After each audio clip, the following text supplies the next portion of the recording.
പലരുടെ മനസ്സിൽ എന്താണ് പാരാലിമ്പിക്സ്? സോ സിമ്പിൾ ആയിട്ട് പറയുവാണെങ്കിൽ പാരാലിമ്പിക്സ് എന്ന് പറയുന്നതും ഒളിമ്പിക്സ് പോലെ ഒരു മൾട്ടി സ്പോർട്സ് ഇവന്റ് തന്നെയാണ്. മൾട്ടി സ്പോർട്സ് ഇവന്റ് എന്ന് പറയുമ്പോൾ അവനി ലഖാരയ്ക്ക് ഒരു സ്വർണവും അതുപോലെ തന്നെ രണ്ടാമതൊരു മെഡലും കൂടി കിട്ടിയിട്ടുണ്ടായിരുന്നു. ഓക്കെ, 50 മീറ്റർ റൈഫിൾ 3 പൊസിഷൻ ഇനത്തിൽ വെങ്കലം ഉണ്ടായിരുന്നു. അത്ലറ്റിക്സില് ഒരു പാരാലിമ്പിക്സിൽ 2 മെഡൽ നേടുന്ന ആദ്യ ഇന്ത്യൻ വനിതയാണ് പ്രീതി പാൽ. ഇതൊന്ന് പഠിച്ചു വെക്കണം. അവനി ലഖാരയെ പോലെ തന്നെ ഇമ്പോർട്ടന്റ് ആണ് പ്രീതി പാല്. സുഹാസ് യതിരാജനാണ് ബാഡ്മിന്റൺ SL4 വിഭാഗത്തിൽ വെള്ളി മെഡൽ കിട്ടിയിട്ടുണ്ടായിരുന്നത്. ഹായ്, എല്ലാവർക്കും നമസ്കാരം. എൻട്രിയുടെ മറ്റൊരു ക്ലാസ്സിലേക്ക് വീണ്ടും സ്വാഗതം. നമുക്കിന്ന് പഠിക്കാനുള്ളത് 2024 പാരാലിമ്പിക്സ് ഗെയിംസിനെ കുറിച്ചാണ്. അപ്പൊ നമ്മൾ മുൻപ് പാരീസ് ഒളിമ്പിക്സിനെ കുറിച്ച് പഠിച്ചിട്ടുണ്ടായിരുന്നു അല്ലെ? അപ്പോൾ ഇനി വരുന്ന പരീക്ഷകൾക്കൊക്കെ ഒളിമ്പിക്സുമായിട്ട് ബന്ധപ്പെട്ടിട്ടുള്ള ഒരു ചോദ്യം ഉറപ്പാണ്. കാരണം ഇപ്പൊ തന്നെ ടോക്കിയോ ഒളിമ്പിക്സുമായിട്ട് ബന്ധപ്പെട്ടുള്ള ചോദ്യങ്ങൾ വന്നു കഴിഞ്ഞു അല്ലെ? 2021 ടോക്കിയോ ഒളിമ്പിക്സ് ചോദിച്ചു തുടങ്ങി. സോ അടുത്തത് പാരീസ് ഒളിമ്പിക്സ് ആയിരിക്കും അടുത്ത ഉള്ള പരീക്ഷകൾക്ക് ചോദിക്കുന്നത്. അപ്പോൾ എന്തായാലും നിങ്ങൾ പാരീസ് ഒളിമ്പിക്സിനെ കുറിച്ച് വ്യക്തമായിട്ടുള്ള ഒരു പഠന രീതി അല്ലെങ്കിൽ പാരീസ് ഒളിമ്പിക്സിനെ കുറിച്ച് നന്നായിട്ട് പഠിച്ചിട്ട് മാത്രം ഇനിയുള്ള പരീക്ഷകൾക്ക് പോവുക കേട്ടോ. അപ്പൊ ആ വീഡിയോ കണ്ടിട്ടില്ലാത്തവരാണെങ്കിൽ ആ വീഡിയോ ഒന്ന് കാണുക. നമ്മൾ പാരീസ് ഒളിമ്പിക്സ് വീഡിയോ ചെയ്തിട്ടുണ്ട്. ഇന്ന് നമുക്ക് പാരീസ് പാരാലിമ്പിക്സിനെ കുറിച്ചാണ് നോക്കാനുള്ളത്. 2024 പാരീസ് പാരാലിമ്പിക്സ്. സോ ഒളിമ്പിക്സ് എന്ന് പറയുമ്പോൾ നിങ്ങൾക്ക് എല്ലാം അറിയായിരിക്കും അല്ലെ? ഒളിമ്പിക്സ് ഒരു അന്താരാഷ്ട്ര തലത്തിലുള്ള മൾട്ടി സ്പോർട്സ് ഇവന്റ് ആണ് ഒളിമ്പിക്സ് എന്ന് പറയുന്നത്. പലരുടെ മനസ്സിൽ എന്താണ് പാരാലിമ്പിക്സ്? സോ സിമ്പിൾ ആയിട്ട് പറയുവാണെങ്കിൽ പാരാലിമ്പിക്സ് എന്ന് പറയുന്നതും ഒളിമ്പിക്സ് പോലെ ഒരു മൾട്ടി സ്പോർട്സ് ഇവന്റ് തന്നെയാണ്. മൾട്ടി സ്പോർട്സ് ഇവന്റ് എന്ന് പറയുമ്പോൾ ഒരുപാട് കായിക ഇനങ്ങളുടെ മത്സരങ്ങൾ അവിടെ നടക്കാറുണ്ട് അല്ലെ? പക്ഷെ ഇത് ആർക്ക് വേണ്ടിയുള്ളത് എന്നുള്ളതാണ് വ്യത്യസ്തപ്പെട്ടിരിക്കുന്നത്. ആർക്ക് വേണ്ടിയിട്ടുള്ളതാണെന്ന് ചോദിച്ചാൽ വിവിധ വൈകല്യങ്ങളുള്ള അത്ലറ്റുകൾക്ക് വേണ്ടിയുള്ളതാണ്. വിവിധ വൈകല്യങ്ങളുള്ള അത്ലറ്റുകൾക്ക് വേണ്ടിയിട്ടുള്ള ഒരു അന്താരാഷ്ട്ര മൾട്ടി സ്പോർട്സ് ഈവന്റ് ആണ് എന്തെന്ന് പറയുന്നത്? പാരാലിമ്പിക്സ് എന്ന് പറയുന്നത്. ഓക്കെ, അപ്പോ വിവിധ വൈകല്യങ്ങളുള്ള അത്ലറ്റുകൾക്കായുള്ള അന്താരാഷ്ട്ര മൾട്ടി സ്പോർട്സ് ഈവന്റ് ആണ് എന്തെന്ന് പറയുന്നത്? പാരാലിമ്പിക്സ്. സാധാരണയായിട്ട് ഒളിമ്പിക് ഗെയിംസിന് ശേഷമാണ് ഈ പാരാലിമ്പിക്സ് നടക്കുന്നത്. ഇപ്രാവശ്യവും അങ്ങനെ തന്നെയായിരുന്നു. നമുക്ക് 2024 ഒളിമ്പിക്സിന് ശേഷമാണ് നമ്മുടെ 2024 പാരാലിമ്പിക്സ് നടന്നിട്ടുണ്ടായിരുന്നത്. ഇനി പാരാലിമ്പിക്സിന്റെ 17ാമത് എഡിഷൻ ആണ് പാരീസിൽ വെച്ച് നടന്നിട്ടുണ്ടായിരുന്നത്. പാരാലിമ്പിക്സിന്റെ 17ാമത് എഡിഷൻ. 16ാമത് എഡിഷൻ എവിടെയാണ് നടന്നത്? പാരാലിമ്പിക്സിന്റെ 16ാമത് എഡിഷൻ അത് ടോക്കിയോയിലാണ് അല്ലെ? നമുക്കറിയാം ടോക്കിയോയിലാണ്. കാരണം കഴിഞ്ഞ നമ്മുടെ ഒളിമ്പിക്സ് 2020 ഒളിമ്പിക്സ് 21 നടന്നിട്ടുണ്ടായിരുന്നത്. അത് നടന്നതും ടോക്കിയോയിലായിരുന്നു അല്ലെ? അപ്പൊ നമ്മുടെ 16ാമത് പാരാലിമ്പിക്സ് നടന്നിട്ടുണ്ടായിരുന്ന ടോക്കിയോയിലായിരുന്നു. പാരാലിമ്പിക്സിന്റെ 17ാമത് എഡിഷൻ ആണ് പാരീസിൽ വെച്ച് നടന്നിട്ടുണ്ടായിരുന്നത്. ഇനി പാരീസ് മുൻപ് പാരാലിമ്പിക്സിന് വേദിയായിട്ടുണ്ടോ? ചോദ്യം ഇല്ല. പാരാലിമ്പിക്സിന് ആദ്യമായിട്ടാണ് പാരീസ് വേദിയാകുന്നത്. പാരാലിമ്പിക്സിന് ആദ്യമായിട്ടാണ് വേദിയാകുന്നത് പാരീസ്. ചരിത്രത്തിലെ ഏറ്റവും വലിയ സംഘവുമായിട്ടാണ് ഇന്ത്യ പാരീസിൽ എത്തിയിട്ടുണ്ടായിരുന്നത് പാരാലിമ്പിക്സിന് വേണ്ടിയിട്ട്. അതിന്റെ ഗുണവും ഇന്ത്യക്ക് ഉണ്ടായിട്ടുണ്ട് എന്ന് നിങ്ങൾ ഇനി അങ്ങോട്ട് നോക്കുമ്പോൾ നിങ്ങൾക്ക് മനസ്സിലാകും. ഓക്കെ, അപ്പൊ നമ്മുടെ ടീമിൽ 84 പേരാണ് ഉണ്ടായിരുന്നത്. ഇന്ത്യൻ ടീമിൽ 84 പേരായിരുന്നു ഉണ്ടായിരുന്നത്. പാരീസ് ഒളിമ്പിക്സിലെ ഇന്ത്യൻ സംഘത്തിന്റെ തലവൻ സത്യപ്രകാശ് സാങ്വാനായിരുന്നു. പാരാലിമ്പിക്സിലേക്കുള്ള പാരാലിമ്പിക്സിനുള്ള ഇന്ത്യൻ സംഘത്തിന്റെ തലവൻ എന്ന് പറയുന്നത് സത്യപ്രകാശ് സാങ്വാൻ ആയിരുന്നു. പാരീസ് പാരാലിമ്പിക്സിലേക്കുള്ള ഇന്ത്യൻ സംഘത്തിന്റെ തലവൻ എന്ന് പറയുന്നത്. നമ്മുടെ ഇന്ത്യൻ പാരാലിമ്പിക്സ് കമ്മിറ്റിയുടെ വൈസ് പ്രസിഡന്റ് ആണ് സത്യപ്രകാശ് സാങ്വാൻ. അപ്പൊ ഇദ്ദേഹമാണ് നമ്മുടെ പാരാലിമ്പിക് ടീമിനെ നയിച്ചിട്ടുണ്ടായിരുന്നത്. ഇന്ത്യൻ പാരാലിമ്പിക് ടീമിനെ നയിച്ചിട്ടുണ്ടായിരുന്നത്. ടോക്കിയോയിൽ മത്സരിച്ച 54 പേരടങ്ങിയ ഇന്ത്യൻ സംഘം. നമ്മൾ പറഞ്ഞു ഇതിനു മുൻപ് പാരാലിമ്പിക്സ് നടന്നിട്ടുണ്ടായിരുന്ന ടോക്കിയോയിലാണ്. അപ്പൊ ടോക്കിയോയിൽ മത്സരിച്ചിട്ടുണ്ടായിരുന്ന ആ 54 പേരടങ്ങുന്ന സംഘം അന്ന് നേടിയിട്ടുണ്ടായിരുന്നത് 19 മെഡലുകളായിരുന്നു. അപ്പൊ നമ്മുടെ ടോക്കിയോ പാരാലിമ്പിക്സ് ഉണ്ടല്ലോ, കഴിഞ്ഞ 2021 ടോക്കിയോ പാരാലിമ്പിക്സിൽ നമ്മുടെ ഇന്ത്യൻ ടീം നേടിയത് 19 മെഡലായിരുന്നു, 24ാം സ്ഥാനത്തായിരുന്നു. നമ്മുടെ പാരീസ് പാരാലിമ്പിക്സിൽ നമ്മുടെ ഇന്ത്യൻ കായിക താരങ്ങൾ എത്ര മെഡൽ നേടി, ഇന്ത്യയുടെ പൊസിഷൻ എത്രയാണെന്നുള്ളത് നമ്മൾ ഇനി പഠിക്കാൻ പോകുന്നേ ഉള്ളൂ. ഓക്കെ, ശരി. അപ്പൊ നമ്മുടെ പാരാലിമ്പിക്സിൽ, പാരീസിൽ നടന്ന പാരാലിമ്പിക്സിൽ ഇന്ത്യൻ പതാക ഏന്തിയത് ജാവലിൻ താരമായിട്ടുള്ള സുമിത് ആൻഡിലും ഷോട്ട് പുട്ട് താരമായിട്ടുള്ള ഭാഗ്യശ്രീ ജാദവുമാണ്. സുമിത് ആൻഡിലും ഭാഗ്യശ്രീ ജാദവുമാണ് നമ്മുടെ പാരാലിമ്പിക്സില് ഇന്ത്യൻ പതാക ഏന്തിയത്. സുമിത് ആൻഡിലും ഭാഗ്യശ്രീ ജാദവും. നമുക്കിനി നമ്മുടെ ഓരോ ഇന്ത്യക്കാരുടെ നേട്ടങ്ങളെ കുറിച്ച് പഠിക്കാം. നമ്മള് പാരീസ് ഒളിമ്പിക്സിനെ വെച്ച് കമ്പയർ ചെയ്ത് പാരാലിമ്പിക്സിലേക്ക് നോക്കുമ്പോൾ പാരാലിമ്പിക്സിൽ കൂടുതലും ഇന്ത്യക്കാരുടെ നേട്ടം ചോദിക്കാനാണ് ചാൻസ് കൂടുതൽ, മറ്റു വിദേശികളുടെയൊക്കെ നേട്ടത്തെക്കാൾ കൂടുതൽ. പക്ഷെ ഒളിമ്പിക്സ് അങ്ങനെയല്ല. ഒളിമ്പിക്സ് മറ്റു രാജ്യക്കാരുടെ, അതായത് ഒളിമ്പിക്സിൽ ഇരട്ട സ്വർണം നിലനിർത്തുന്ന, ഒളിമ്പിക്സിൽ 3 തവണ സ്വർണം നേടിയവർ, അങ്ങനെ ഏതെങ്കിലും മറ്റു രാജ്യക്കാരുടെ നേട്ടങ്ങൾ ഉണ്ടെങ്കിൽ ഒളിമ്പിക്സുമായിട്ട് ബന്ധപ്പെട്ട് അതും ചോദിക്കാറുണ്ട്. പക്ഷെ പാരാലിമ്പിക്സിൽ അങ്ങനെ ചോദിക്കുന്നത് എന്താണ്, കുറവാണ്. അതുകൊണ്ട് തന്നെ പാരാലിമ്പിക്സിൽ നമ്മൾ ഇന്ത്യക്കാരുടെ നേട്ടം എന്തായാലും പഠിച്ചു വെക്കണം. എക്സെപ്ഷണൽ ആയിട്ടുള്ള എന്തെങ്കിലും നേട്ടം ഉണ്ടെങ്കിൽ അതെന്തായാലും നമ്മൾ പഠിച്ചു വെക്കണം. അപ്പൊ നമ്മുടെ പാരാലിമ്പിക്സിൽ അത്ലറ്റിക്സിൽ രാജ്യത്തിന്റെ ആദ്യ മെഡൽ നേടിയത് പ്രീതി പാലാണ്. പാരാലിമ്പിക്സിലെ അത്ലറ്റിക്സിൽ രാജ്യത്തിന്റെ ആദ്യ മെഡൽ നേടിയത് ആരാണ്? പ്രീതി പാലാണ്. വനിതകളുടെ 100 മീറ്റർ ഓട്ടത്തിലാണ് പ്രീതി വെങ്കലം നേടിയിട്ടുണ്ടായിരുന്നത്. വനിതകളുടെ 100 മീറ്റർ ഓട്ടത്തിൽ. നമ്മളിനി അങ്ങോട്ട് പോകുമ്പോൾ പ്രീതി പാലിനെ കുറിച്ച് ഒരു കാര്യം കൂടെ പഠിക്കും. അത് പഠിച്ച് നമ്മൾ തിരിച്ചിതിലേക്ക് വരും കേട്ടോ. അപ്പൊ പാരാലിമ്പിക്സില് അത്ലറ്റിക്സിലെ രാജ്യത്തിന്റെ ആദ്യ മെഡൽ, ഏതായിരുന്നു? വെങ്കലമായിരുന്നു. അത് ലഭിച്ചത് ആർക്കാണെന്ന് ചോദിച്ചാൽ പ്രീതി പാലിനാണ്. വനിതകളുടെ 100 മീറ്റർ ഓട്ടത്തില് ഉത്തർപ്രദേശ് സ്വദേശി പ്രീതി പാലിനാണ് വെങ്കലം കിട്ടിയത്. ഓക്കെ, പ്രീതി പാൽ. അടുത്തത് നമുക്ക് ഇന്ത്യക്ക് വേണ്ടി സ്വർണ്ണ മെഡൽ ലഭിച്ചിട്ടുള്ള ആളുകളെ ഒന്ന് പഠിച്ചു വെച്ചാലോ? ഇന്ത്യക്ക് വേണ്ടി സ്വർണ്ണ മെഡൽ നേടിയവരെ നമുക്കൊന്ന് പഠിച്ചു വെക്കാം. അതെന്തായാലും ആ ഭാഗത്ത് നിന്ന് ചോദ്യം വരാൻ ചാൻസ് കൂടുതലാണ്. നമ്മുടെ പാരാലിമ്പിക്സില് വനിതകളുടെ 10 metre air rifle SH1 shooting, ഈ പുള്ളിക്കാരിയെ നിങ്ങളൊന്ന് ഓർത്തിരിക്കണം. കാരണം 3-4 ക്വസ്റ്റ്യൻസ് അവനി ലെഖാരയെ കുറിച്ച് മാത്രം PSC ചോദിച്ചിട്ടുണ്ട്. കാരണം എന്താണെന്ന് ചോദിച്ചാൽ പുള്ളിക്കാരി ഇത് ആദ്യമായിട്ടല്ല അവനി ലെഖാര പാരാലിമ്പിക്സിൽ മെഡൽ നേടുന്നത്. അത്ര കിടിലമാണ്. അതായത് ടോക്കിയോ പാരാലിമ്പിക്സിലും അവനി ലെഖാരയ്ക്ക് ഇതേ ഇനത്തിൽ സ്വർണം ഉണ്ടായിരുന്നു. അപ്പോ PSC ചോദിച്ചത് ഇങ്ങനെയാണ്, അന്ന് അവനി ലെഖാരയ്ക്ക് ഒരു സ്വർണം അല്ലായിരുന്നു ടോക്കിയോ പാരാലിമ്പിക്സിൽ. അവനി ലെഖാരയ്ക്ക് ഒരു സ്വർണവും അതുപോലെ തന്നെ രണ്ടാമതൊരു മെഡലും കൂടി കിട്ടിയിട്ടുണ്ടായിരുന്നു. ഓക്കെ, 50 മീറ്റർ റൈഫിൾ 3 പൊസിഷൻ ഇനത്തിൽ വെങ്കലം ഉണ്ടായിരുന്നു. അപ്പോൾ ഒരു പാരാലിമ്പിക്സില് 2 മെഡലുകൾ നേടിയ ആദ്യ വനിതാ താരം എന്നുള്ള റെക്കോർഡ് അന്നേ അവനി ലെഖാരയ്ക്ക് ഉണ്ടായിരുന്നു. അത് ചോദിച്ചിട്ടുണ്ട്. ഒരു പാരാലിമ്പിക്സിൽ 2 മെഡലുകൾ നേടിയ ആദ്യ ഇന്ത്യൻ വനിതാ താരം ആരാണെന്ന് ചോദിച്ചാൽ അത് അവനി ലെഖാരയായിരുന്നു. അതുപോലെ തന്നെ അവനി ലെഖാര ഏത് ഇനത്തിലാണ് സ്വർണ്ണ മെഡൽ അവനി ലെഖാരയ്ക്ക് ലഭിച്ചതെന്ന് ചോദിച്ചിട്ടുണ്ട്. അവനി ലെഖാരയ്ക്ക് ഏത് ഇനത്തിലാണ് ഇതെടുത്ത് ചോദിച്ചു. 10 മീറ്റർ എയർ റൈഫിൾസ് SH1 എഴുതിയ കുട്ടികൾക്ക് ഓർമ്മയുണ്ടായിരിക്കും. അവനി ലെഖാരയെ കുറിച്ച് 3-4 തവണ ചോദ്യം വന്നിട്ടുണ്ട്. പഠിച്ചു വെച്ചോ. അപ്പൊ ടോക്കിയോ ഒളിമ്പിക്സിൽ ഇതേ ഇനത്തില് 10 മീറ്റർ എയർ റൈഫിൾ SH1 വിഭാഗത്തില് അവനി ലെഖാരയ്ക്ക് സ്വർണം ഉണ്ടായിരുന്നു. ചരിത്രം വീണ്ടും ആവർത്തിച്ചു. പാരീസ് പാരാലിമ്പിക്സിലും ആർക്കുണ്ടായിരുന്നു സ്വർണം? ടോക്കിയോ പാരാലിമ്പിക്സിലും ഇതേ ഇനത്തില് അവനി ലെഖാരയ്ക്ക് സ്വർണം ഉണ്ടായിരുന്നു. Paris പാരാലിമ്പിക്സിലും Avani ലെഖാരയ്ക്ക് 10 metre air rifle SH1 ഷൂട്ടിങ്ങില് സ്വർണ്ണ മെഡൽ ഉണ്ടായിരുന്നു. കിട്ടിയോ? നിങ്ങൾക്ക് കിട്ടുന്നുണ്ടോ? രാജസ്ഥാൻ സ്വദേശിയാണ് അവനി ലെഖാര.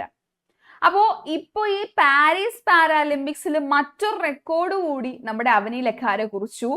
2 പാരാലിമ്പിക് സ്വർണ്ണ മെഡലുകൾ, ഷൂട്ടിങ്ങില് 2 പാരാലിമ്പിക് സ്വർണ്ണ മെഡൽ നേടുന്ന ആദ്യ വനിത. ഇനിയിപ്പോ നിങ്ങൾക്ക് അതായിരിക്കും ചോദിക്കുന്നത്. ഷൂട്ടിങ്ങില് 2 Paralympic, Tokyo Paralympics, Paris Paralympics, രണ്ടിലും 10 മീറ്റർ എയർ റൈഫിൾ SH1 വിഭാഗത്തില് അവനി ലഖാരയ്ക്ക് സ്വർണ്ണമായിരുന്നു. അപ്പൊ 2 പാരാലിമ്പിക്സിൽ സ്വർണ്ണ മെഡൽ നേടുന്ന ആദ്യ ഇന്ത്യൻ വനിതയാണ് ആര്? അവനി ലഖാര. അപ്പൊ സ്വർണ്ണ മെഡൽ ഇവിടെ കിട്ടിയതും 10 മീറ്റർ എയർ റൈഫിൾ SH1 വിഭാഗത്തില്. ടോക്കിയോ ഒളിമ്പിക്സില് 50 മീറ്റർ റൈഫിൾ 3 പൊസിഷൻ SH1 ഇനത്തില് വെങ്കലം ലഭിച്ചിട്ടുണ്ടായിരുന്നു അവനി ലഖാരയ്ക്ക് അവിടെ ടോക്കിയോ പാരാലിമ്പിക്സില്. ഓക്കെ, ഇനി ഇതേ ഇനത്തിൽ, അതായത് നമ്മൾ പറഞ്ഞ വനിതകളുടെ 10 മീറ്റർ എയർ റൈഫിൾ SH1 വിഭാഗത്തിൽ മോന അഗർവാളിനാണ് വെങ്കലം കിട്ടിയിട്ടുണ്ടായിരുന്നത്. വനിതകളുടെ 10 മീറ്റർ എയർ റൈഫിൾ SH1 വിഭാഗത്തില് ഇന്ത്യയുടെ അവനി ലഖാരയ്ക്ക് സ്വർണ്ണ മെഡൽ കിട്ടിയപ്പോ പാരീസ് പാരാലിമ്പിക്സിൽ മോന അഗർവാളിന് വെങ്കലമാണ് കിട്ടിയത്. ഇനി പുരുഷന്മാരുടെ 10 മീറ്റർ എയർ പിസ്റ്റളിൽ മനീഷ് നർവാളിന് വെള്ളി കിട്ടി. വനിതകളുടെ 100 മീറ്റർ ഓട്ടത്തിൽ നമ്മൾ പറഞ്ഞു പ്രീതി പാലിന് വെങ്കലമുണ്ട്. നമ്മൾ ഇതാണ് ആദ്യം പറഞ്ഞത്, പ്രീതി പാലിന് വെങ്കലം അല്ലെ. അപ്പൊ മനീഷ് നർവാളിന് പുരുഷന്മാരുടെ 10 മീറ്റർ എയർ പിസ്റ്റളില് മനീഷ് നർവാളിന് വെള്ളിയും കിട്ടിയിട്ടുണ്ടായിരുന്നു. അപ്പൊ നിങ്ങൾ ഇവിടെ വേറെ ആരെ ഓർത്തില്ലെങ്കിൽ നിങ്ങൾ ഓർക്കേണ്ടത് അവനി ലഖാരയാണ്. പഠിച്ചു വെച്ചോണം, ചോദ്യത്തിന് ചാൻസ് ഉള്ള ഒരു വ്യക്തിയാണ് അവനി ലഖാര എന്ന് പറയുന്നത്. ഓക്കെ, നമ്മുടെ ഒളിമ്പിക്സിൽ നീരജ് ചോപ്രയെ പോലെയൊക്കെയുള്ള ആളാണ് പാരാലിമ്പിക്സിൽ അവനി ലഖാര ഇന്ത്യക്ക്, കേട്ടോ. കാരണം ഒളിമ്പിക്സിൽ നമ്മുടെ നീരജ് ചോപ്ര അവിടെ ജാവലിൻ ത്രോയിൽ സ്വർണ്ണ മെഡൽ നേടിയപ്പോൾ അതേ വെയിറ്റേജ് തന്നെയാണ് ഇവിടെ പാരാലിമ്പിക്സിൽ നമ്മുടെ അവനി ലഖാര ഷൂട്ടിങ്ങിൽ പുള്ളിക്കാരിക്ക് സ്വർണം കിട്ടിയിട്ടുണ്ടായിരുന്നത്. ഓക്കെ, ഒരുപക്ഷെ നീരജ് ചോപ്രയെക്കാൾ കൂടുതൽ ചോദ്യം അവനി ലഖാരയെ കുറിച്ച് ചോദിച്ചിട്ടുണ്ട്. ഓക്കെ, അപ്പൊ അതുകൊണ്ട് ആ ഒരു വിഭാഗം പഠിച്ചു വെച്ച് നിങ്ങൾ പോവുക. ഇനി പാരീസ് പാരാലിമ്പിക്സില് പുരുഷന്മാരുടെ ജാവലിൻ ത്രോ F64 വിഭാഗത്തില് ജാവലിൻ ത്രോ, ശ്രദ്ധിച്ചു കേൾക്കണം, F64 വിഭാഗത്തില് സ്വർണ്ണ മെഡൽ നേടിയത് സുമിത് ആൻഡിലാണ്. നമ്മൾ സുമിത് ആൻഡിലിനെ കുറിച്ച് എന്താ പഠിച്ചത്? ഇന്ത്യയുടെ പതാക വാഹകനായിരുന്നു സുമിത് ആൻഡിൽ അല്ലെ. പാരീസ് പാരാലിമ്പിക്സിൽ പുരുഷന്മാരുടെ ജാവലിൻ ത്രോ F64 വിഭാഗത്തില് 70.59 മീറ്റർ എറിഞ്ഞാണ് റെക്കോർഡോടുകൂടി നമ്മുടെ സുമിത് ആൻഡിൽ സ്വർണ്ണ മെഡൽ കരസ്ഥമാക്കിയത്. അപ്പൊ ഈ പാരാലിമ്പിക്സിൽ നമ്മൾ ഈ ഇടയ്ക്ക് നമ്മുടെ ടോക്കിയോ ഒളിമ്പിക്സില് നീരജ് ചോപ്ര എറിഞ്ഞ ജാവലിൻ ത്രോയുടെ ദൂരം എത്രയാണെന്ന് ചോദിച്ചിട്ടുണ്ടായിരുന്നു.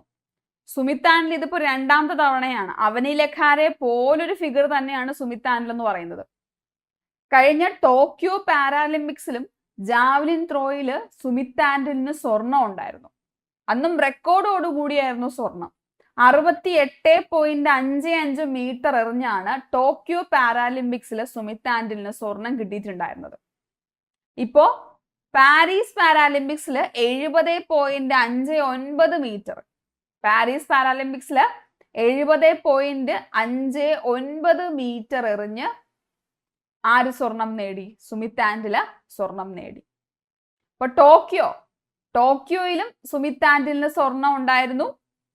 പാരീസ് പാരാലിമ്പിക്സിലും സുമിത് ആൻഡിലിന് സ്വർണം ഉണ്ടായിരുന്നു.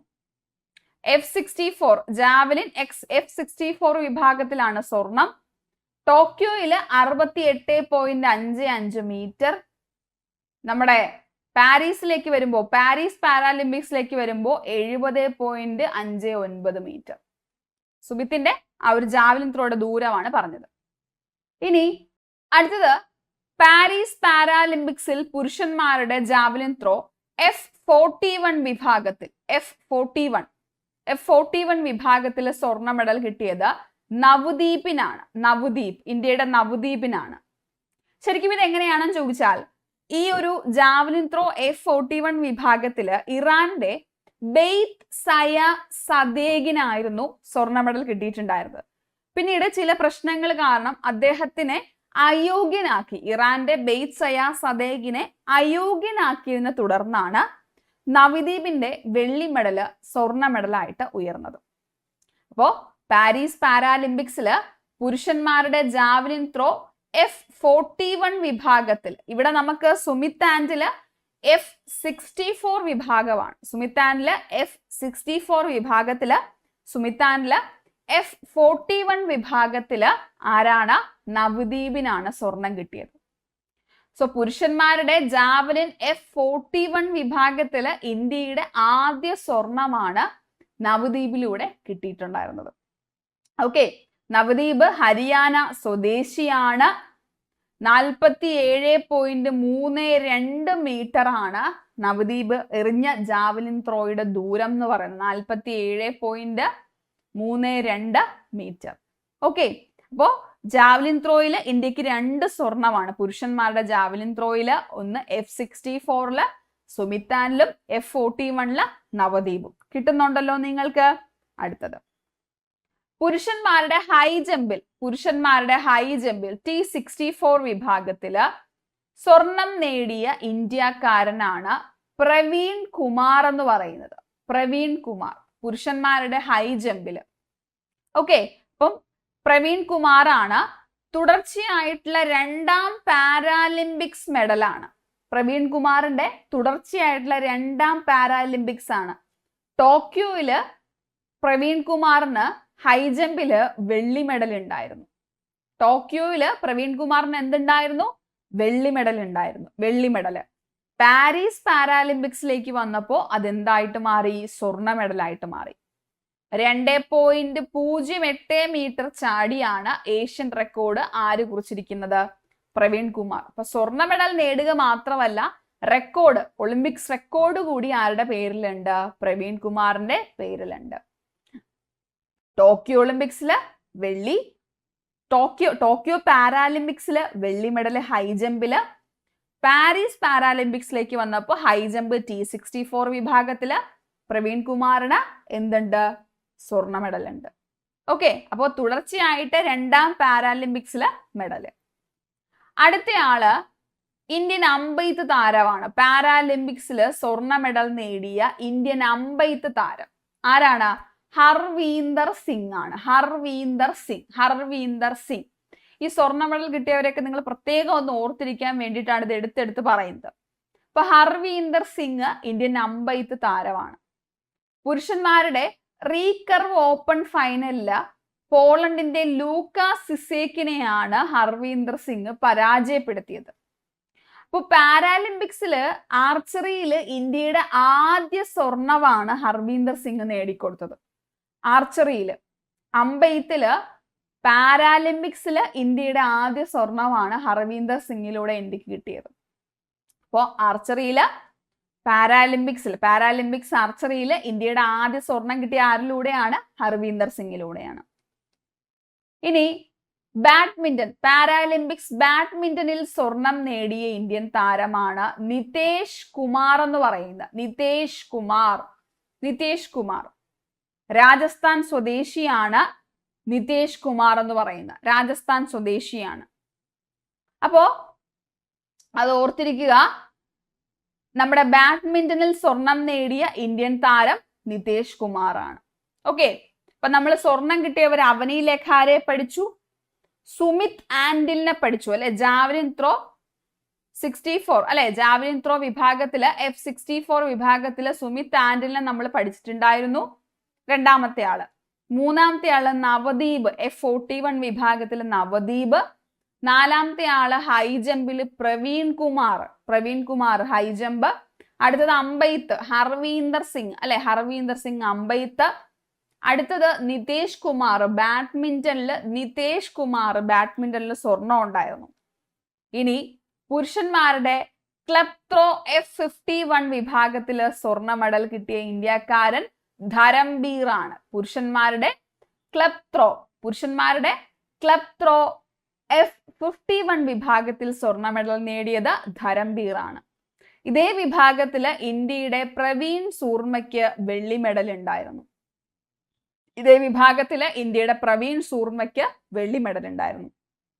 ജൂഡോയില് വെങ്കലം കരസ്ഥമാക്കിയ ഇന്ത്യൻ പാരാലിമ്പിക്സ് താരമാണ് കപിൽ പാർമർ എന്ന് പറയുന്ന കപിൽ പാർമർ.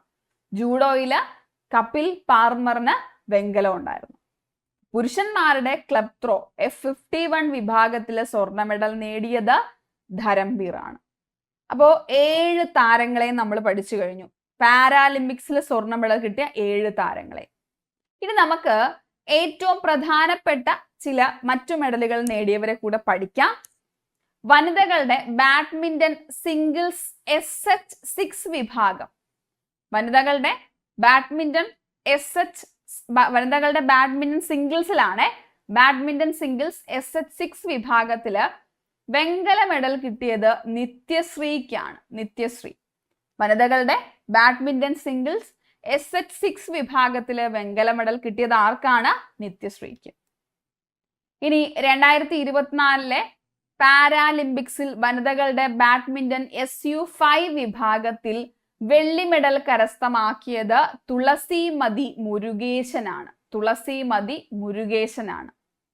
ഇതേ വിഭാഗത്തിൽ, അതായത് വനിതകളുടെ ബാഡ്മിന്റൺ SU5 വിഭാഗത്തില് ഇന്ത്യയുടെ മനീഷ രാമദാസിന് വെങ്കല മെഡലും ഉണ്ടായിരുന്നു. അപ്പോ വനിതകളുടെ സിംഗിൾസ് ബാഡ്മിന്റൺ SH6 വിഭാഗത്തിൽ ഇന്ത്യക്ക് വെങ്കലം ഉണ്ടായിരുന്നു. വനിതകളുടെ ബാഡ്മിന്റൺ SU5 വിഭാഗത്തിൽ ഇന്ത്യക്ക് വെള്ളി ഉണ്ടായിരുന്നു, വെങ്കലം ഉണ്ടായിരുന്നു. ഇനി പാരീസ് പാരാലിമ്പിക്സിൽ പുരുഷന്മാരുടെ ഡിസ്കസ് ത്രോ F56 വിഭാഗത്തില് വെള്ളി മെഡൽ നേടിയത്. പുരുഷന്മാരുടെ ഡിസ്കസ് ത്രോ F56 വിഭാഗത്തിലെ വെള്ളി മെഡൽ നേടിയത് യോഗേഷ് കത്തൂനിയാണ്. യോഗേഷ് കത്തൂനിയ. അതുപോലെ തന്നെ പുരുഷന്മാരുടെ ഹൈ ജമ്പ് T47 വിഭാഗത്തില് ഇന്ത്യക്ക് വെള്ളി ഉണ്ടായിരുന്നു നിഷാദ് കുമാറിന്. ഇന്ത്യയുടെ നിഷാദ് കുമാറിന് പുരുഷന്മാരുടെ ഹൈ ജമ്പില് T47 വിഭാഗത്തില് വെള്ളി ഉണ്ടായിരുന്നു. ഇനി ജാവലിൻ ത്രോ F46 വിഭാഗത്തില് നമ്മൾ ഇവിടെ നേരത്തെ നമ്മൾ പറഞ്ഞിട്ടുണ്ടായിരുന്നു സുമിത് ആഞ്ചലിന് F64 സുമിത് ആഞ്ചലിന് സ്വർണം ഉണ്ടായിരുന്നു. ഓക്കെ, F64 സുമിത് ആഞ്ചലിന് സ്വർണം ഉണ്ടായിരുന്നു. ഇവിടെ F46 അജിത് സിംഗിന് വെള്ളിയായിരുന്നു ഉണ്ടായിരുന്നത്. അജിത് സിംഗിന് വെള്ളി മെഡലായിരുന്നു ഉണ്ടായിരുന്നത്. പുരുഷന്മാരുടെ ജാവലിൻ ത്രോ F46 വിഭാഗത്തില് സുന്ദർ സിംഗ് ഗുർജാറിന് വെങ്കല മെഡലും ഉണ്ടായിരുന്നു. സുന്ദർ സിംഗ് ഗുർജാറിന് വെങ്കല മെഡലും ഉണ്ടായിരുന്നു.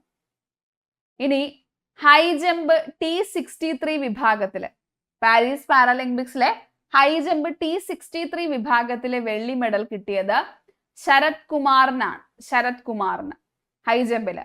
നമ്മുടെ മാരിയപ്പൻ തങ്കവേലുവിന് ഇതേ വിഭാഗത്തില് പുരുഷന്മാരുടെ ഹൈ ജമ്പ് T63 വിഭാഗത്തില് വെങ്കല മെഡലും ഉണ്ടായിരുന്നു. അപ്പൊ നിങ്ങൾക്ക് വെള്ളിയും വെങ്കലവും ഒക്കെ അങ്ങോട്ടും ഇങ്ങോട്ടും മാറിപ്പോവും, സ്വാഭാവികം. നിങ്ങൾ പേടിക്കണ്ട. ഒരു 2-3 തവണ നിങ്ങളൊന്ന് കേട്ട് വെച്ചിരുന്നാൽ മതി. ഇത് അങ്ങനെ എടുത്ത് ചോദിക്കാൻ ചാൻസ് ഉള്ള ഭാഗമല്ല, പക്ഷെ നമുക്കത് പറയാതെ പോകാനായിട്ട് പറ്റത്തില്ല. ഇനി വനിതകളുടെ 400 മീറ്റർ T20 വിഭാഗത്തിൽ വനിതകളുടെ 400 മീറ്റർ T20 വിഭാഗത്തിൽ ഇന്ത്യക്കായിട്ട് വെങ്കല മെഡൽ കരസ്ഥമാക്കിയത് ദീപ്തി ജീവൻജിയാണ്. വനിതകളുടെ 400 മീറ്റർ T20 വിഭാഗത്തിൽ ഇന്ത്യക്കായിട്ട് വെങ്കല മെഡൽ നേടിയത്. ഇനി പാരീസ് പാരാലിമ്പിക്സിൽ അമ്പെയ്ത്തിൽ മിക്സഡ് ടീമിനത്തിൽ, ഇപ്പൊ നമ്മൾ നേരത്തെ അമ്പെയ്ത്തില് നമ്മുടെ ഒരു ഇന്ത്യക്കാരന് സ്വർണ്ണ മെഡൽ കിട്ടി നമ്മൾ പറഞ്ഞിട്ടുണ്ടായിരുന്നു. ആർച്ചറിയിൽ പാരാലിമ്പിക്സിൽ ഇന്ത്യയുടെ ആദ്യ സ്വർണം. ഇവിടെ അമ്പെയ്ത്തിൽ മിക്സഡ് ടീമിനത്തില് വെങ്കല മെഡൽ ഉണ്ടായിരുന്നു ഇന്ത്യക്ക്. അത് കിട്ടിയത് രാകേഷ് കുമാർ, ശീതൾ ദേവി എന്നിവർക്കാണ്. രാകേഷ് കുമാർ, ശീതൾ ദേവി. അമ്പെയ്ത്തില് മിക്സഡ് ടീമിനത്തില്. ഇനി ബാഡ്മിന്റൺ SL4 വിഭാഗത്തില് പാരാലിമ്പിക്സ് ബാഡ്മിന്റൺ SL4 വിഭാഗത്തില് ഇന്ത്യക്ക് വെള്ളി ഉണ്ടായിരുന്നു. അത് കിട്ടിയത് സുഹാസ് യതിരാജിനാണ്. ബാഡ്മിന്റൺ SL4 വിഭാഗത്തില് വെള്ളി മെഡൽ കിട്ടിയിട്ടുണ്ടായിരുന്നത് സുഹാസ് യതിരാജിന്. ഇനി നമ്മള് പ്രീതി പാലിലേക്ക് ഒന്നുകൂടി വരികയാണ്. നമ്മൾ പറഞ്ഞു അത്ലറ്റിക്സിലെ വെങ്കലം നേടിയിട്ടുണ്ടായിരുന്ന പ്രീതി പാൽ. അത്ലറ്റിക്സിൽ ഇന്ത്യയുടെ ആദ്യത്തെ പാരാലിമ്പിക്സ് മെഡൽ ആയിരുന്നു പ്രീതി പാലിൻ്റെത്. അത്ലറ്റിക്സില് ഒരു പാരാലിമ്പിക്സിൽ 2 മെഡൽ നേടുന്ന ആദ്യ ഇന്ത്യൻ വനിതയാണ് പ്രീതി പാൽ. ഇതൊന്ന് പഠിച്ചു വെക്കണം. അവനി ലഖാരയെ പോലെ തന്നെ ഇമ്പോർട്ടന്റ് ആണ് പ്രീതി പാല്. നമ്മൾ പറഞ്ഞു നേരത്തെ വനിതകളുടെ 100 മീറ്ററിൽ പ്രീതി പാലിന് എന്തുണ്ടായിരുന്നു? വെങ്കലം ഉണ്ടായിരുന്നു അല്ലെ. വീണ്ടും വനിതകളുടെ 200 മീറ്റർ 2T35 വിഭാഗത്തില് പ്രീതി പാലിന് വെങ്കലം കിട്ടി. അപ്പൊ വനിതകളുടെ 100 മീറ്ററിലും 200 മീറ്ററിലും പ്രീതി പാലിന് വെങ്കലം ഉണ്ട്. ഓക്കെ, വനിതകളുടെ 100 മീറ്ററിലും, അതായത് പാരീസ് പാരാലിമ്പിക്സിന്റെ കാര്യമാണ് പറഞ്ഞത്. പാരീസ് പാരാലിമ്പിക്സില് വനിതകളുടെ 100 മീറ്ററിലും 200 മീറ്ററിലും വെങ്കല മെഡൽ നേടി, അല്ലെങ്കിൽ ഒരു പാരാലിമ്പിക്സിൽ തന്നെ 2 മെഡൽ നേടുന്ന ആദ്യ ഇന്ത്യൻ വനിതയാണ് ആരെന്ന് പറയുന്നത്? നമ്മുടെ, അല്ലെങ്കിൽ 2 വെങ്കല മെഡൽ എന്ന് പറയാം അല്ലെ, ഒരു പാരാലിമ്പിക്സിൽ തന്നെ. അത്ലറ്റിക്സിലാണ് കേട്ടോ, ഒരു പാരാലിമ്പിക്സിൽ അത്ലറ്റിക്സിന്റെ കാര്യമാണ് പറഞ്ഞത്. നമ്മുടെ അവനി ലഖാരയുണ്ട്. അവനി ലഖാരയ്ക്ക് ഷൂട്ടിങ്ങിലാണ് കഴിഞ്ഞ വർഷം ടോക്കിയോയില് 2 മെഡൽ കിട്ടിയിട്ടുണ്ടായിരുന്നത്. അത്ലറ്റിക്സിൽ ഒരു പാരാലിമ്പിക്സിൽ 2 മെഡൽ നേടുന്ന ആദ്യ ഇന്ത്യൻ താരം ആരാണെന്ന് ചോദിച്ചാൽ പ്രീതി പാലാണ്. ഇനി ഒളിമ്പിക്സിൽ 2 മെഡൽ നേടിയ താരം ആരാണെന്ന് നിങ്ങൾക്ക് അറിയാമല്ലോ, അത് മനു ഭാക്കർ ആണ്, നമ്മുടെ പാരീസ് ഒളിമ്പിക്സിൽ. അപ്പൊ ഇത്രയും ആൾക്കാരെയാണ് നമ്മളൊന്ന് പഠിച്ചു വെക്കേണ്ടത്. ഓക്കെ, പ്രത്യേകിച്ച് സ്വർണ്ണ മെഡൽ കിട്ടിയവരെ. നമുക്കിനി ഇന്ത്യയുടെ പെർഫോമൻസും കൂടെ ഒന്ന് നോക്കാം. 17ാമത് പാരാലിമ്പിക്സിൽ മെഡൽ പട്ടികയിൽ ഇന്ത്യയുടെ സ്ഥാനം എത്രയാണെന്ന് ചോദിച്ചാൽ 18ആണ്. 18ാം സ്ഥാനമാണ് ഇന്ത്യയുടെ സ്ഥാനം. നോക്കിക്കേ, 7 സ്വർണം, 9 വെള്ളി, 13 വെങ്കലം. 7 സ്വർണം, 9 വെള്ളി, 13 വെങ്കലം, അങ്ങനെ 29 മെഡലുകൾ. 7 സ്വർണം കിട്ടിയ ആൾക്കാരെ നമ്മൾ കൃത്യമായിട്ട് പഠിച്ചു അല്ലെ. 9 വെള്ളി ഉണ്ടായിരുന്നു, 13 വെങ്കലം ഉണ്ടായിരുന്നു ഇന്ത്യക്ക്. 13 വെങ്കലം. അപ്പൊ ഇന്ത്യക്കായിട്ട് സ്വർണ്ണ മെഡൽ കിട്ടിയവരെ നമുക്ക് ഒന്നുകൂടെ നോക്കിയാലോ, ഒരു റിവിഷൻ പോലെ. പുരുഷന്മാരുടെ പാരാ അമ്പെയ്ത്തില് ഹർവീന്ദർ സിംഗ്, പുരുഷന്മാരുടെ high jump T64 Praveen Kumar, ഓർമ്മ വരുന്നുണ്ടോ? പുരുഷന്മാരുടെ ജാവലിൻ ത്രോ F64 വിഭാഗത്തില്, F41 വിഭാഗത്തില് നവദീപ്, 64 വിഭാഗത്തില് സുമിത്താഞ്ചല്, ക്ലബ് ത്രോ F51 വിഭാഗത്തില് ധരംവീർ, പുരുഷന്മാരുടെ ക്ലബ് ത്രോ. പുരുഷന്മാരുടെ പാരാ ബാഡ്മിന്റൺ സിംഗിൾസില് SL3 വിഭാഗത്തില് കുമാർ നിതേഷ്, വനിതകളുടെ 10 metre air rifle standing SH1 Avani ലഖാര. Okay, അപ്പോ 29 മെഡലുമായിട്ട് പാരീസ് പാരാലിമ്പിക്സിൽ ഇന്ത്യ 18ാം സ്ഥാനത്തായിരുന്നു. 29 മെഡലുമായിട്ട് പാരീസ് പാരാലിമ്പിക്സിൽ ഇന്ത്യ 18ാം സ്ഥാനത്തായിരുന്നു. 1ാം സ്ഥാനത്ത് ആര് തന്നെയായിരുന്നു? ചൈനയായിരുന്നു. 220 മെഡലുകളുമായിട്ട് 1ാം സ്ഥാനത്ത് ചൈന. 2ാം സ്ഥാനത്ത് ബ്രിട്ടൻ ആയിരുന്നു. 124 മെഡലുകളോടുകൂടി 2ാം സ്ഥാനത്ത് ബ്രിട്ടൻ ആയിരുന്നു. പാരാലിമ്പിക്സ് ചരിത്രത്തിൽ ഇന്ത്യയുടെ ഏറ്റവും വലിയ നേട്ടമാണ് ഇന്ത്യക്ക് 2024 പാരീസ് പാരാലിമ്പിക്സിൽ കിട്ടിയിട്ടുണ്ടായിരുന്നത്. 220 മെഡലുമായിട്ട് ചൈന മുന്നിലുണ്ട്. ചൈനയ്ക്ക് 94 സ്വർണം, 76 വെള്ളി, 50 വെങ്കലം എന്നിങ്ങനെയായിരുന്നു. ബ്രിട്ടൻ ആയിരുന്നു 2ാം സ്ഥാനത്ത്. ഇനി നമുക്ക് ടോക്കിയോ പാരാലിമ്പിക്സിൽ ഇന്ത്യയുടെ ചില നേട്ടങ്ങൾ മാത്രം പഠിച്ചിട്ട് അവസാനിപ്പിക്കാം. ടോക്കിയോ പാരാലിമ്പിക്സിൽ ഇന്ത്യക്ക് 19 മെഡലുകളാണ് കിട്ടിയിട്ടുണ്ടായിരുന്നത്. 5 സ്വർണം, 8 വെള്ളി, 6 വെങ്കലം. 5 സ്വർണം. ഇവിടെ നമുക്ക് പാരീസ് പാരാലിമ്പിക്സിൽ അത് 7 സ്വർണമായി. ടോക്കിയോയിൽ 5 സ്വർണം, 8 വെള്ളി, 6 വെങ്കലം, അങ്ങനെ 19 മെഡലുകളാണ് ഇന്ത്യക്ക് ടോക്കിയോ പാരാലിമ്പിക്സിൽ കിട്ടിയിട്ടുണ്ടായിരുന്നത്. ഇനി നമ്മൾ നേരത്തെ പറഞ്ഞു, ഒരു പാരാലിമ്പിക്സിൽ സ്വർണ്ണ മെഡൽ നേടുന്ന ആദ്യ ഇന്ത്യൻ വനിതയും 2 പാരാലിമ്പിക്സ് മെഡലുകൾ നേടുന്ന അതുല്യമായ നേട്ടവും ആർക്ക് സ്വന്തമായി? അവനി ലഖാരയ്ക്ക് അല്ലെ. അവനി ലഖാരയ്ക്ക് ഷൂട്ടിങ്ങില് എന്തുണ്ടായിരുന്നു? ഷൂട്ടിങ്ങിൽ തന്നെ 2 പാരാലിമ്പിക്സ് മെഡൽ ഉണ്ടായിരുന്നു. അതിപ്പോ നമുക്ക് പാരീസ് പാരാലിമ്പിക്സിലേക്ക് വരുമ്പോൾ അത്ലറ്റിക്സില് നമ്മുടെ പ്രീതി പാലിനും 2 മെഡൽ ഉണ്ട്. ഇനി പാരാലിമ്പിക്സിൽ മെഡൽ നേടുന്ന ആദ്യ ഇന്ത്യൻ ടേബിൾ ടെന്നീസ് താരമാണ് ഭവിന പട്ടേൽ എന്ന് പറയുന്നത്. പാരാലിമ്പിക്സിൽ മെഡൽ നേടുന്ന ആദ്യ ഇന്ത്യൻ ടേബിൾ ടെന്നീസ് താരമാണ് ഭവിന പട്ടേൽ. അപ്പൊ ഇത്രയാണ് നമുക്ക് പാരാലിമ്പിക്സ്. നമുക്ക് ഒളിമ്പിക്സ് പോലെ ഒരുപാട് അങ്ങ് പഠിക്കേണ്ട ആവശ്യമില്ല പാരാലിമ്പിക്സ്. ഇത്രയും കാര്യങ്ങളെങ്കിലും നമുക്ക് മിനിമം എന്ത് ചെയ്തിരിക്കണം? അറിഞ്ഞിരിക്കണം. സോ അപ്പോൾ എല്ലാവർക്കും ഈ ക്ലാസ് വളരെ ഉപകാരപ്രദമായെന്ന് വിശ്വസിക്കും. നമുക്കിനി പുതിയ ക്ലാസ്സുമായിട്ട് വീണ്ടും കാണാം.